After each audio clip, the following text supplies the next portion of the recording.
You know, it's funny, isn't it, when you're growing up and the people that you remember listening to, watching, or indeed reading about, that meant so much to you. You know, the sort of thing, whether it's your very favourite radio show, could have been even the radio soap opera, Wagoner's Walk, who remembers that, of course.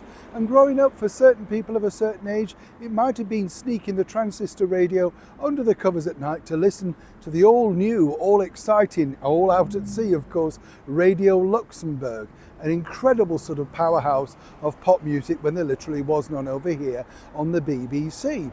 Of course, the BBC fall into a lot of problems a lot of times, as we've often told you here on the show. But as Frank Sinatra famously said, sometimes you have to pass over before you get any adulation or indeed a reasonable tribute as to your talents. Could the same now be said, of course, for this former BBC star? As ever, let me explain. Morning, good to see you. Thank you so much as ever for your time. Are you like me? You know, when you listen to something or see something, it straight away sort of evokes a memory, doesn't it? This particular man, Steve Wright, was a brilliant radio broadcaster. Not an easy person to get on with, but in front of the microphone, a sublime talent. And for many of my generation, they will remember listening to his cast of characters that were on BBC Radio 1 in a show called Steve Wright in the Afternoon. He had people popping in and out, very much borrowed from the American format. Very funny, very snappy, very zippy, all that sort of stuff.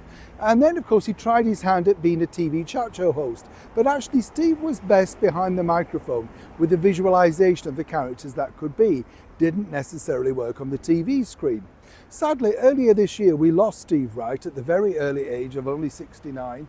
And, you know, it was a bit of a shock.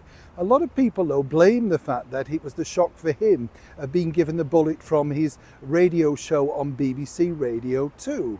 You see, Steve, along with many others of the elder generation on Radio 2, literally held the very best ratings for the channel. And the BBC have been accused, of course, of cleaning out the people of a certain age and some might suggest even colour to make way for the new breed, as it were. Now, the other side of the coin is this. One can't expect a career to go on in showbiz forever. But if you are pulling in the likes of 10 million listeners a week, why would you want to throw that away? That's exactly what the BBC did. And sadly, Steve got the bullet. He was obviously offered something back with his love songs on a Sunday morning, but never again would we enjoy the wonderful talent that happened every single afternoon. But now, in their infinite wisdom, the BBC have decided over this forthcoming bank holiday weekend to make sure that there's a tribute for the talent that was Steve Wright. All through August 26th, there's going to be various BBC presenters giving their thoughts and, of course, lots of star guests to talk about why he was such a brilliant broadcaster. What's erupting over here on social media and elsewhere is the fact that if the BBC thought he was such a great broadcaster, why did they decide to dump him, even with a weekly audience of over 10 million?